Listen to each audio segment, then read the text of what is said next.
Today I'm going to share with you 8 summer knitting patterns that are great for beginners. Hi and welcome back to my channel. If you're new here, hi, my name is Mathilde. I am a French beginner knitter, and today I thought I would share with you 8 summer knitting patterns that I think would be great for a beginner knitter. Before we begin, I have a small announcement to make. I am hosting my very first KAL called the Book Club Cardigan KAL. I am co-hosting it with Sarah from Two Pearls in a Pod and Sandra from Knit on Instagram. It is running from the 1st of June till the 10th of August, and you can participate in it by knitting the Book Club cardigan, which is the latest pattern release by Sari Nordlund.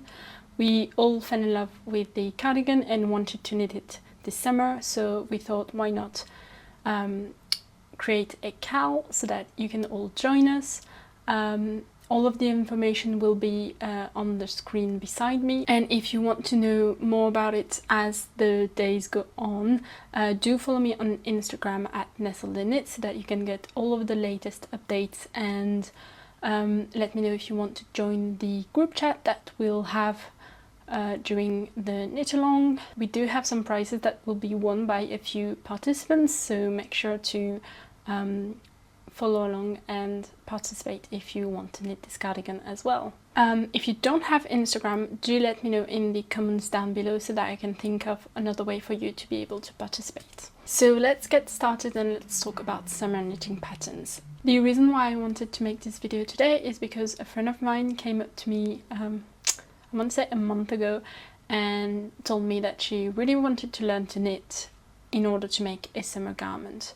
So I feel like that's not the usual way to go. Usually people want to learn to knit in order to be able to knit some sweaters and cardigans, and there are lots of easy to follow first garment sweater patterns, which there are already a few videos on that on YouTube in general, but if you do want me to make a video on that, I can definitely think of a few patterns to include in that video. But yeah, she really wanted to knit a summer top because she loved one of Cézanne's latest designs for a summer top, and she didn't really want to buy it because it was a bit over her budget, but she thought she could perhaps knit one similar for a lower budget, but you know, it would obviously take a bit more time. So the summer top that she wanted to make, I'll put a picture beside me, is quite complex. It does have a lace pattern, so obviously that's not very beginner friendly. So I thought I would first of all talk to you about 6 knitting patterns that are summer tops that would be quite easy to make, and then I will tell you about 2 knitting patterns that are a bit more complex, but I feel like when you really want to learn to knit, it's more important to fall in love with the design and learn all of the techniques that are required to make this design, rather than just learn by knitting a very simple design but that you don't really love as much, and maybe you won't feel as motivated to make it or like to finish it, or maybe you won't even wear it at the end. I say that because my very first knitting garments that I made when I knit in the round, before that I was knitting flat, but when I started knitting the round, the first pattern that I made was the Marseille sweater by Petit Knit, which includes some short rows, has a Judy's Magic cast on to begin with, and has stripes, and you know, requires you to pick up stitches and stuff like that. So that was quite an involved first pattern, but because I really wanted the finished object, I was really motivated to finish it, even though it took me like 6 months to make it. I did finish it and I love wearing it. So yeah, my tip number 1 is to choose a pattern of a design that you really like. Knitting definitely takes a long time, especially when you're a beginner, because you're bound to make some mistakes, so you might have to unravel and start again. I definitely have a few times for my first knitting garments, but because I was so motivated by the end result, I persevered, and I feel that's a really important tip. And then the second tip that I can give you is to download any free pattern that you come across. I will link a few down below in the description box. from Ravelry that you can download and just go through the pattern and try and understand a few things. Obviously this will be quite a difficult thing to do for the first time, to understand what you're reading, so maybe pull up a video beside it when they're talking about something that you don't know, so that you can compare the technique with what is written in the pattern, and that will really help you understand a knitting pattern better before you actually start the knitting process.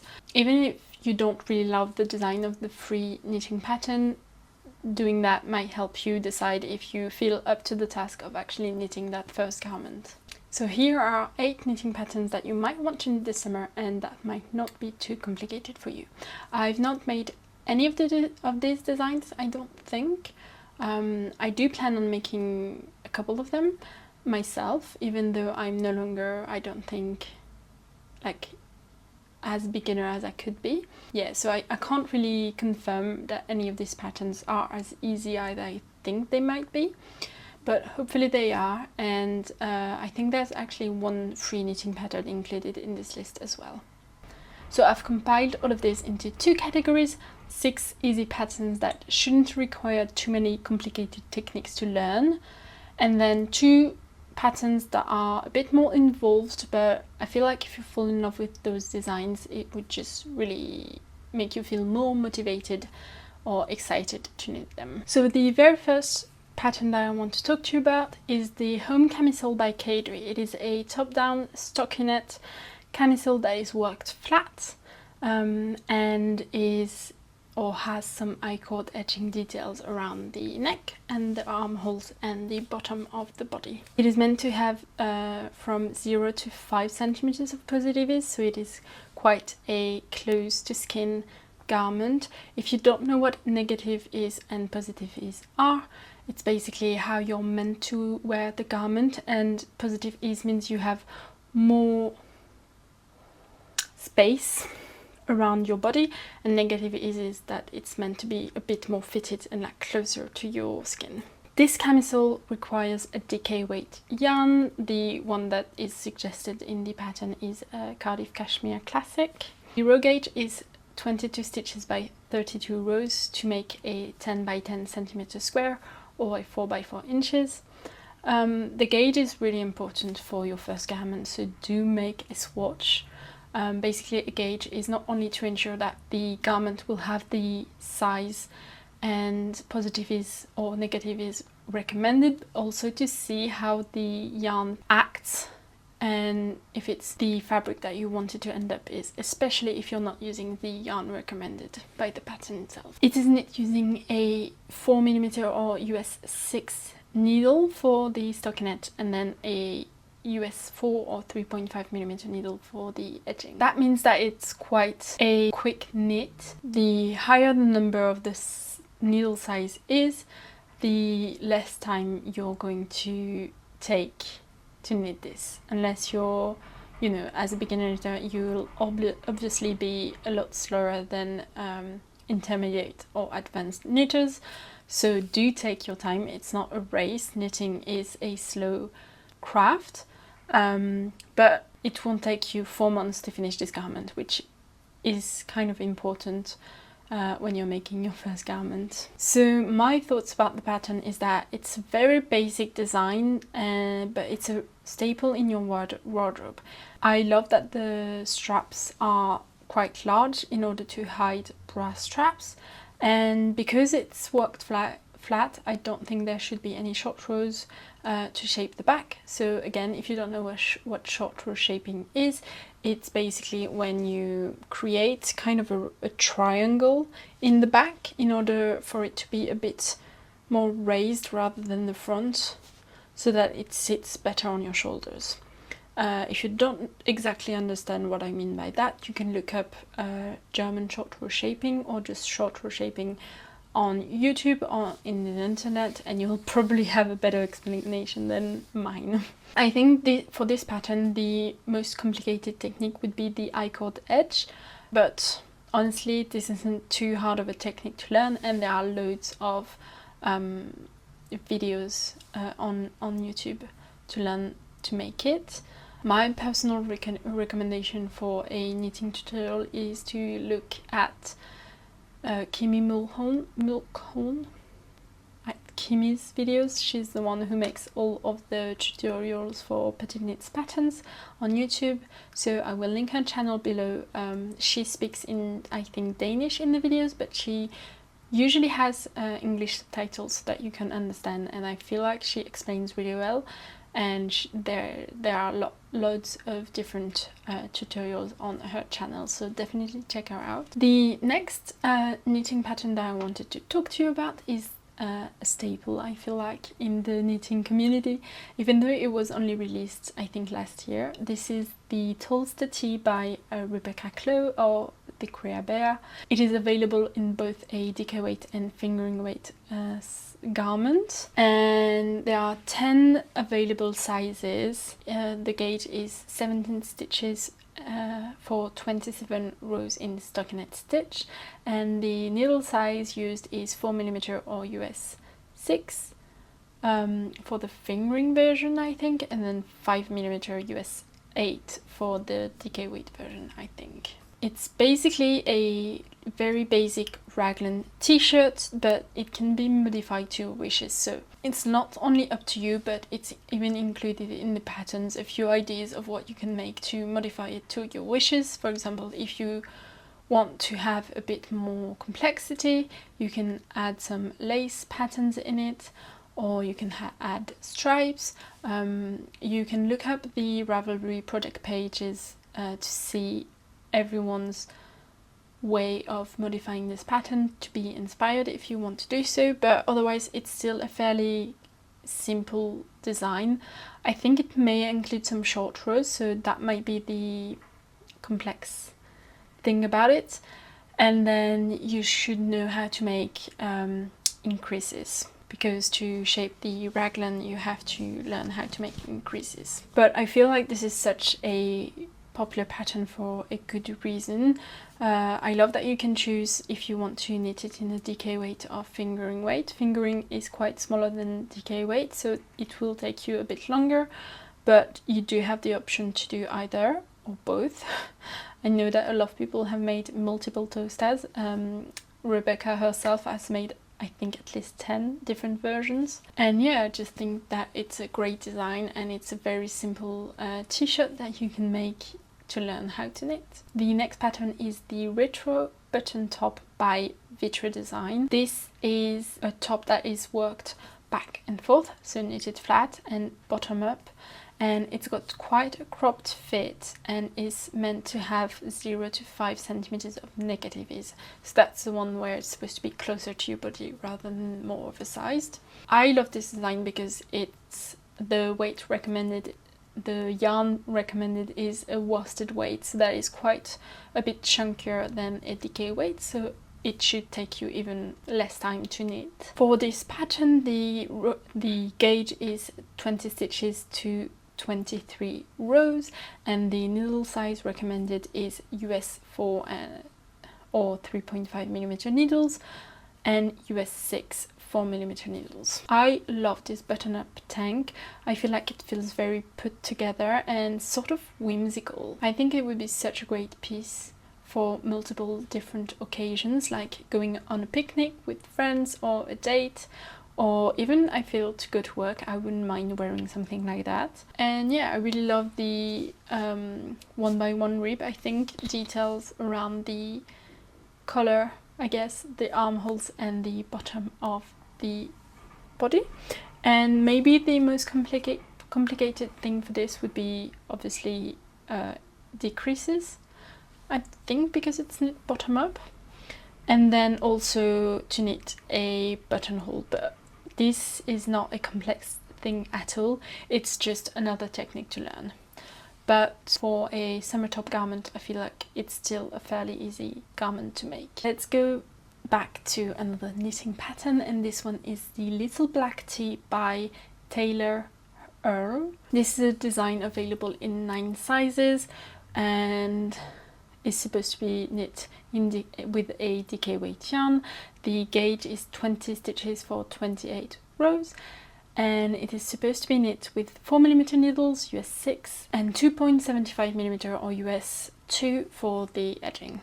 This is another tee, but this time it's got cap sleeves and a very cropped fit. And I love that the finishes are a bit different from the other tee that I've presented to you before, because these are some bell pumps for the collar and for the hemlines. This is a pattern that was recently released, and it is yet another raglan design, but it features some really cute cap sleeves. I'm not sure if there are any short rows in this one, but again, the techniques that you might want to learn, or that you will have to learn to make this tee, are some increases for the raglan designs, but otherwise I don't think there would be too many complicated techniques.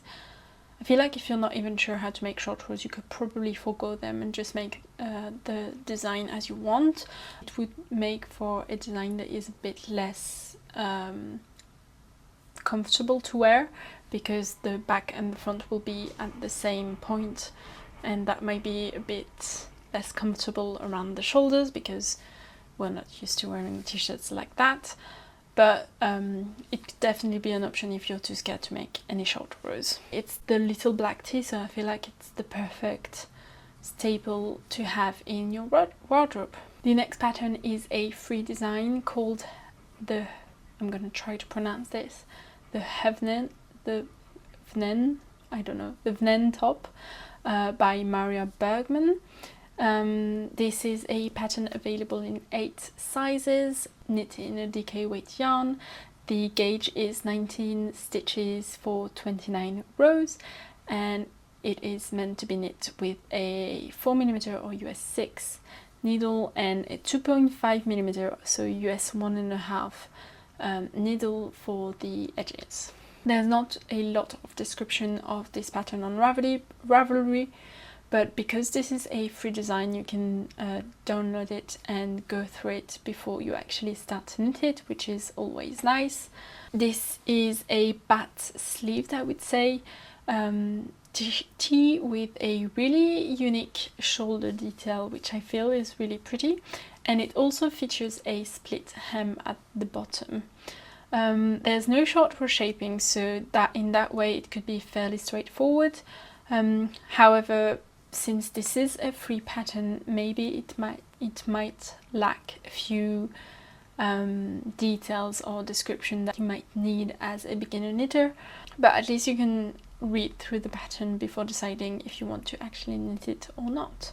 I feel like this is a very trendy look, the bat sleeves like that, and you could probably not do the split hem if you're not feeling up to it, or if you just don't like the look. But yeah, it is a lovely design, and I think it would be a great first garment to make. The last of the quite easy to knit pattern that I want to talk to you about is the Peplos top by the Knit Purl Girl. This one is maybe a little bit more complex, but I did include it in the easiest for one reason, which I'll tell you about in a moment. This pattern is available in 12 sizes, and it is a knit in a DK weight yarn.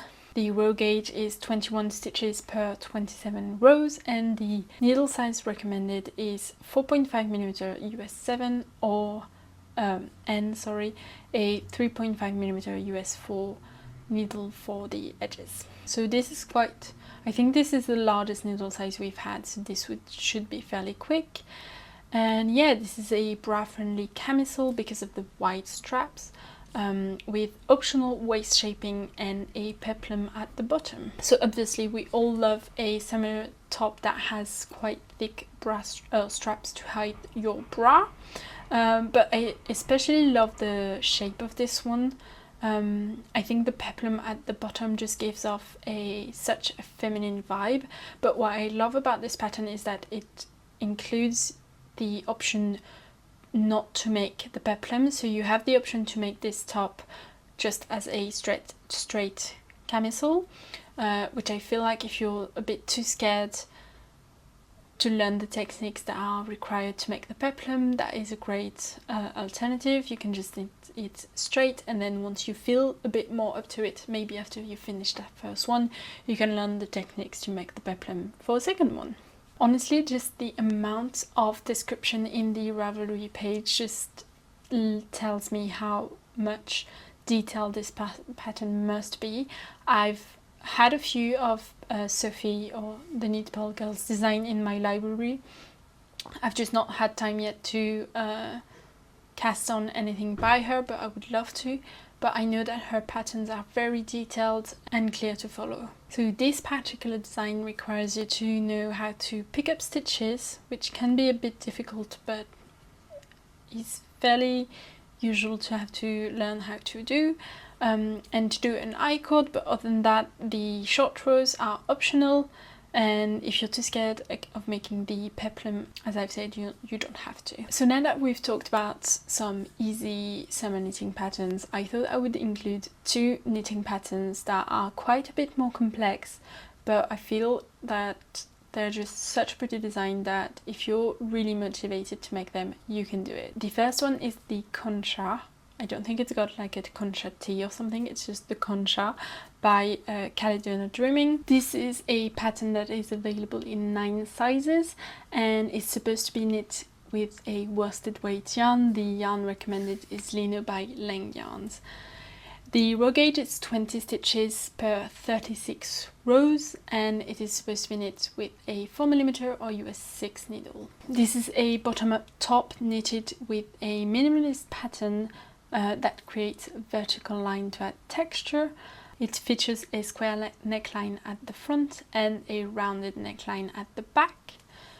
And it also has a scalloped border that is crocheted. That is made in crochet to give the top a romantic and vintage touch. But I feel like if you just wanted to forgo the crochet or the scalloped border, you could just make maybe an I-cord edging at an I-cord edging to replace it if you're not feeling up to learning crochet, or maybe if you just don't love the look as much. This design just screams cottagecore to me and summer, and I'm here for it. And the last knitting pattern that I wanted to share is one that I actually intend to make myself this summer. It is the Petal Drops Camisole by Florence Miller. This is a pattern that is available in 9 sizes and is knit in a fingering weight yarn. She recommends merino or cotton merino by Knitting for Olive. Obviously this would take a bit more time to knit. The row gauge is 27 stitches per 40 rows, which is a lot of rows, and the needle used is 3mm US 2.5 for the lace pattern, and then 2.5mm or US 1.5 for the I-cord edging. This is knit bottom up and it features a very lovely lace stitch design, and it includes waist shaping made with increases and I-cord details. I love that this design has a video tutorial to go along with it. It's actually a video made by Florence, but it's supposed to be to teach you how to make the lace pattern for her sock version of the design, which are called the Petal Drop socks. But obviously once you watch the video and understand how you're supposed to make the lace design or the lace pattern, then you can just implement it in the camisole version, which I love. So before even purchasing the pattern, you can still look at the video tutorial to see if you're feeling up to it before deciding to purchase the pattern. But I would really recommend it because I think it's just such a lovely pattern. So let me know if you are a beginner knitter who wants to try one of these patterns, or if you already have another summer knitting patterns on the go. I would love to know. If you like this video, please subscribe and turn on the notification bell. Leave a like or a comment, and I will see you in the next one. Bye!